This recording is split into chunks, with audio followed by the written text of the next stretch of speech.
अब हम बात करते हैं कांगड़ा जिले की फतेहपुर सीट की। चुनाव में एकाएक सुर्खियों में आ गई ये सीट। दरअसल यहां भाजपा के बागी कृपाल परमार को मनाने के लिए खुद पीएम नरेंद्र मोदी ने फोन किया, ऐसा दावा किया जा रहा है, जिससे मामला रोचक हो गया। यहां तिकोने मुकाबले में एक बार फिर भाजपा कमजोर पड़ने लगी है। यहां भाजपा के बागी कृपाल परमार की बगावत भाजपा पर भारी पड़ रही है। पिछले उपचुनाव में भी परमार की बगावत की वजह से भाजपा यहां से चुनाव हारी थी। फतेहपुर विधानसभा क्षेत्र में भाजपा ने इस बार कृपाल परमार के दावे को नकारते हुए वन मंत्री राकेश पठानिया को चुनाव मैदान में उतारा है। राकेश पठानिया पिछली बार नूरपुर से चुनाव जीते थे, लेकिन इस बार बीजेपी ने उनकी सीट बदल दी। इसी वजह से पिछला चुनाव हारे कृपाल परमार ने बगावत करते हुए निर्दलीय प्रत्याशी के तौर पर यहीं से चुनाव लड़ा, जिससे भाजपा की मुसीबत बढ़ गई। फतेहपुर विधानसभा क्षेत्र की बात करें तो यहां आम आदमी पार्टी के प्रत्याशी पूर्व सांसद राजन सुशांत पहले ही चुनाव मैदान में हैं। उन्होंने भी अपना चुनाव प्रचार जोरों पर किया था। राजन सुशांत अपनी सभाओं में अपने विधायक व सांसद रहते हुए इलाके के करवाए गए विकास कार्यों को गिनवाते रहे। वहीं मौजूदा प्रदेश सरकार पर भी आरोप लगाए। राजन सुशांत फतेहपुर हलके से 4 बार विधायक व कांगड़ा संसदीय क्षेत्र से 1 बार सांसद रहे। पिछले उपचुनाव में उन्हें हार मिली थी। इस बार सुशांत चुनाव मैदान में उतरे हैं आम आदमी पार्टी की टिकट पर। कांग्रेस पार्टी ने मरहूम कांग्रेस नेता सुजान सिंह पठानिया के बेटे भवानी सिंह को टिकट दिया।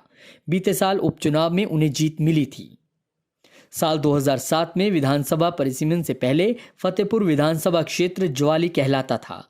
यहाँ सुजान सिंह पठानिया का एक छत्र राज रहा है। भवानी सिंह राजनीति में नए चेहरे हैं। तजुर्बा भले ही राजनीति का उनके पास ना हो, लेकिन अपने पिता की विरासत के बल पर उनकी लोकप्रियता कम नहीं है। गौरतलब है कि लंबी बीमारी के बाद पूर्व मंत्री सुजान सिंह पठानिया का निधन होने के बाद सीट खाली हुई थी। उसके बाद हुए उपचुनाव में सुजान सिंह के बेटे भवानी सिंह पठानिया को जीत मिली थी। कांग्रेस के दिग्गज नेता कहे जाने वाले सुजान सिंह पठानिया यहां से 4 बार विधायक रहे। पठानिया साल 1977 में राज्य विधानसभा के लिए चुने गए। इसके बाद 1990, 93, 2003, 2009 में ज्वाली विधानसभा क्षेत्र में उपचुनाव, 2012 और 2017 में फतेहपुर सीट से चुनाव जीते थे। लेकिन इस बार का मुकाबला काफी दिलचस्प माना जा रहा है। सबसे पहले ये देख लें कि इस बार फतेहपुर सीट पर वोटर कितने हैं।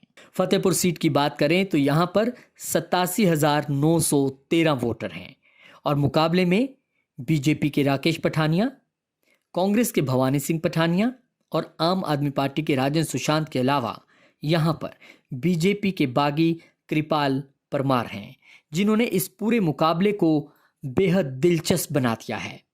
राजनीतिक दिग्गजों की माने या फिर राजनीतिक पंडितों की माने तो यहां पर भवानी सिंह पठानिया को थोड़ा एज जरूर है। उसका सबसे बड़ा कारण बीजेपी के बागी कृपाल परमार हैं। इसके अलावा राजन सुशांत भी कभी न कभी बीजेपी से संबंधित रहे हैं और उनका वोट बैंक भी बीजेपी का खेल बिगाड़ सकता है। मुकाबला टफ है, फाइट बिल्कुल आमने सामने की चौकोनी फाइट है।